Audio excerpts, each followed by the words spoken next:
हमने बढ़ाने का हम प्रयास कर रहे हैं और जल्दी वो आने वाली है और जमीन हमारे पास है। हम कह सकते हैं कि राजस्थान का आने वाले समय में निश्चित रूप से राजस्थान की जनता ने जो आशा और उम्मीद हमसे की थी, हम निश्चित रूप से कहना चाहते हैं कि उन आशा और उम्मीदों को हम पूरी करेंगे।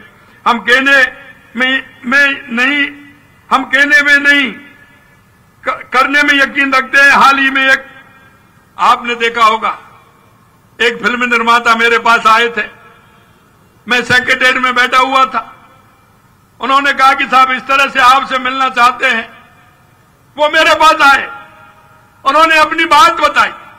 उन्होंने कहा कि साहब काफी समय से, क्योंकि मैं राजस्थान का रहने वाला हूं, मैं राजस्थान के अंदर फिल्म सिटी बनाना चाहता हूं, लेकिन मैं कम से कम 15 साल से प्रयास कर रहा हूं, मेरे को कहीं कोई जमीन नहीं मिली। मैं एक अच्छा काम करना चाहता हूं, मेरे मन में कल्पना है। मैंने कहा कि आप आइए, बैठिए। उन्होंने अपनी बात बताई। हमने हमारे अधिकारियों को निर्देशित किया कि इनको बताइए, आज ही जमीन दिखाइए। और मैं आपको विश्वास दिलाना चाहता हूं, वो कई वर्षों से घूम रहा था, कई समय से चक्कर लगा रहा था, जब तक उस दिन हमारी कैबिनेट की मीटिंग थी।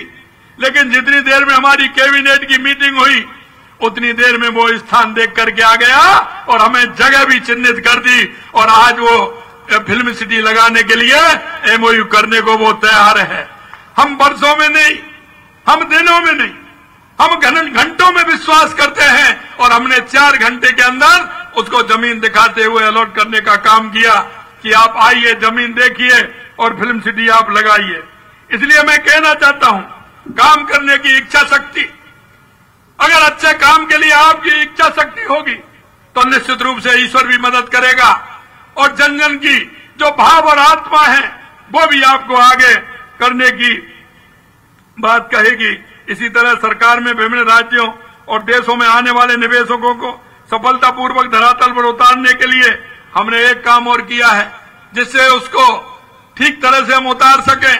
हमने हमारी जो जितनी भी कंट्रियां हैं, 25 कंट्रियों के अंदर हमने एक स्थायी रूप से एक आईएएस को लगाया है, स्थायी रूप से, कि वो हमेशा उस कंट्री के सहयोग में रहेगा, उनसे बातचीत करता रहेगा। यहां भले ही उसका डिपार्टमेंट बदल जाए, उसका ट्रांसफर हो जाए, लेकिन वहां के लिए वो स्थायी है। जब तक वो रिटायरमेंट होता है, जब तक उस देश के लिए स्थायी रहेगा, जिससे उससे संबंध रहेंगे। कोई भी बात होगी तो उनसे बात करेंगे और ज्यादा से ज्यादा प्रदेश के अंदर वो निवेश ला सके, इसके लिए भी हमने सुनिश्चित की है। हमारा लक्ष्य है कि राजस्थान को न केवल औद्योगिक केंद्र के रूप में, बल्कि एक ऐसी जगह बनाए जहां संभावना और विकास दोनों असीम हो। और मैं कहना चाहता हूं आपसे, मेरे भाई और बहनों, कि राजस्थान में अपार संभावना है। राजस्थान के अंदर अपार संभावना है, चाहे वो मिनरल के क्षेत्र में हो, खनिज के क्षेत्र में हो,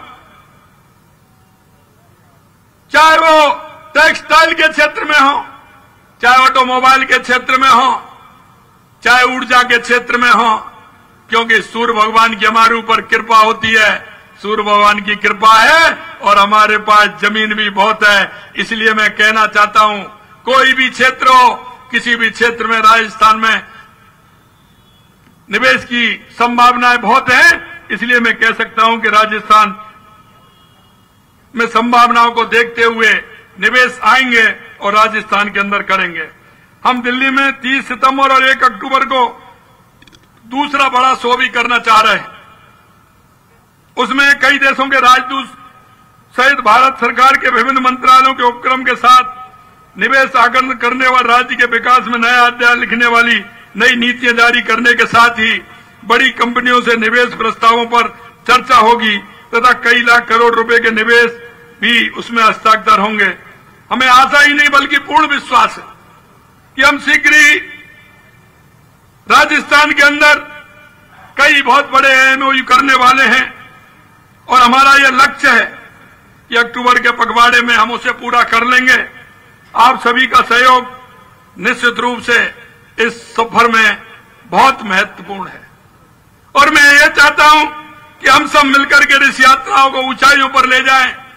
और मैं आपसे इतना कहना चाहता हूं कि आपका जो भाव और मन है राजस्थान के विकास के लिए, राजस्थान के युवाओं के लिए, निश्चित रूप से मुझे लगता है कि उन ऊंचाइयों को हम छुएंगे।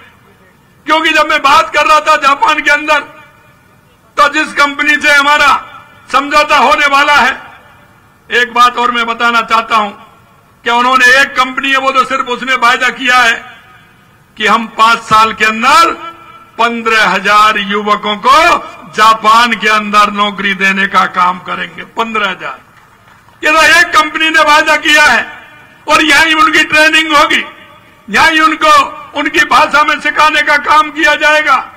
और हमने ये भी निर्णय लिया है, क्योंकि जब हम अन्य देशों में गए हैं तो वहां की भाषाएं अलग हैं, और भाषाएं अलग होने के कारण कई बातें समझ में नहीं आना, ये भी एक दिक्कत है। हमने सोचा है कि एक हम हमारे राजस्थान के अंदर सभी देशों की भाषाओं के लिए एक हम विद्यालय भी, महाविद्यालय भी खोलें, जिससे पूरे देश के लोग आकर के यहाँ पढ़े और हमारे लोगों को उनकी भाषा भी सीखे, जिससे कि वो वहां निवेश भी कर सकें, आदान प्रदान भी कर सकें, जिससे राजस्थान को और मजबूती मिलेगी। अंत में मैं आपसे इतना कहना चाहता हूं कि आप लोगों ने जिस और मनभाव से एयरपोर्ट से लेकर के हमारा स्वागत और अभिनंदन किया है, निश्चित रूप से माननीय अध्यक्ष जी ने मेरे से कहा था, मैंने कहा ऐसी तो कोई बात नहीं अध्यक्ष जी। अध्यक्ष जी ने कहा नहीं, आप इतना बड़ा काम करके आए हैं, मैंने कहा आने वाले समय में और भी काम बड़े होने वाले हैं। आपने जिस मन और भाव से एयरपोर्ट से लेकर के यहां तक जो स्वागत और अभिनंदन किया है, मैं इसको मान सकता हूं, क्योंकि 1-2 आदमी 10 आदमी कुछ नहीं कर सकते। ये जो करते हैं आपके मन की भावना करती है, और वो मन की भावना व्यक्ति के मन को ताकत देती है। और मैं यही कहना चाहता हूं, राजस्थान के 8 करोड़ लोगों की ताकत, उनका मन और भाव जिस तरह से है, हम आपको विश्वास दिलाते हैं कि इन 5 सालों में राजस्थान को ऊंचाइयों पर लेकर के जाने का काम हमारी सरकार करेगी। और हम इस निवेश के माध्यम से राजस्थान को मजबूत करने का काम करेंगे। और मैंने पहले भी कहा था कि 4 लाख हम सरकारी नौकरी देंगे, और जब मैं 6 लाख की कहता हूं तो वहां मुझे लगता है कि जो प्राइवेट तौर पर जो मैंने 6 लाख नौकरियों के लिए कहा है, इसकी संख्या और बढ़ती हुई जाएगी। ये मैं आपको विश्वास दिलाना चाहता हूं। आपने जिस तरह से स्वागत और सम्मान किया है, उसके लिए माननीय अध्यक्ष जी को, अध्यक्ष जी की टीम को, सभी हमारे साथियों को, हमारे सांसद जी, हमारे विधायक जी, हमारे कैबिनेट के साथी, और आप सभी आमजन को, जो मैं देख रहा था, कोई सीकर से, झुंझुनू से और वहां से भी आ गए। मैंने कहा आप कैसे आए? उन्होंने कहा हमें पता आप आ रहे हैं, इसलिए हम आप आए हैं। मैं ऐसे सभी कार्यकर्ताओं का दिल की गहराइयों से बहुत बहुत अभिनंदन करता हूं, उनको नमन करता हूं, उनको वंदन करता हूं। आपका ये भाव और आपकी आत्मीयता इसी तरह से बनी रहे। निश्चित रूप से राजस्थान को अग्रिम पंक्ति में खड़ा करने का, मोदी जी के सपने को, विकसित भारत और विकसित राजस्थान को पूरा करने का हम हर संभव, हम और हमारी टीम पूरा काम करेगी। इस आशा और जय हिंद, जय भारत, जय राजस्थान। धन्यवाद, आभार माननीय मुख्यमंत्री जी का, जिन्होंने विकास की एक नई इबारत लिखी। 4.5 लाख करोड़ के एमओयू होना, 25 आईएएस को 25 विदेशों के बारे में स्थायी हमारे यहां निवेश के लिए ख्याल रखने की बात करना, 15,000 भारतीय और राजस्थानी युवकों को जापान में नौकरी का दिलासा बहुत बड़ा माइलस्टोन है। मैं समझता हूं आने वाले समय में इंफ्रास्ट्रक्चर और उद्योग में राजस्थान देश के सिरमेर राज्यों में शामिल होगा।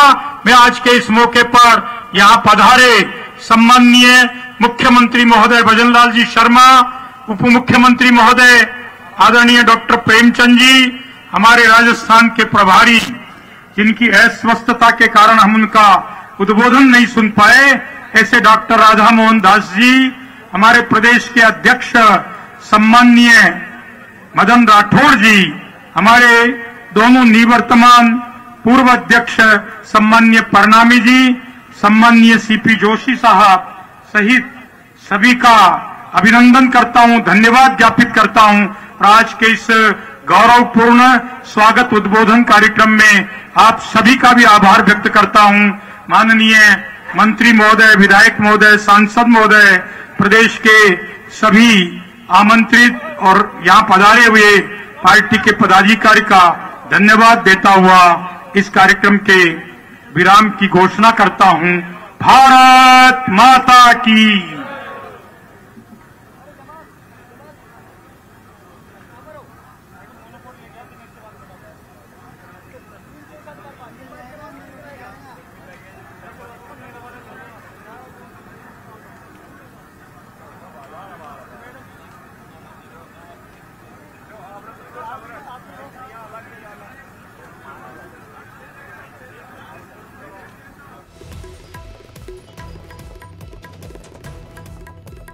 तो बीजेपी प्रदेश मुख्यालय की तस्वीरें आपको जयपुर से लाइव दिखा रहे हैं, जहां पर मुख्यमंत्री भजनलाल शर्मा का विदेश दौरा करने के बाद स्वदेश लौटने पर भव्य स्वागत किया गया। इसके साथ साथ मुख्यमंत्री ने यहां पर तमाम बीजेपी के नेताओं कार्यकर्ताओं को संबोधित किया और ये भरोसा दिलाया कि किस तरीके से जो विदेश यात्रा रही वो सफल रही। कई बड़ी कंपनी ने इन्वेस्टमेंट को लेकर रुचि जाहिर की है और जाहिर तौर पर ये उम्मीद है कि वो इन्वेस्टमेंट करेंगे। आपको बता दें कि मुख्यमंत्री 6 दिन की विदेश यात्रा करने के बाद जयपुर आज लौटे हैं। एयरपोर्ट पर भी भव्य स्वागत किया गया और उसके बाद यहाँ पर मंच की तस्वीरें आप देख पा रहे हैं, जहाँ पर बड़ी सी माला पहनाकर मुख्यमंत्री भजनलाल शर्मा का स्वागत किया गया है। बीजेपी का दावा यह है कि जो विदेश यात्रा रही जिसमें दक्षिण कोरिया के तमाम बड़ी कंपनीज के सीईओ से मुलाकात मुख्यमंत्री की रही थी, जापान का भी उनका दौरा रहा था।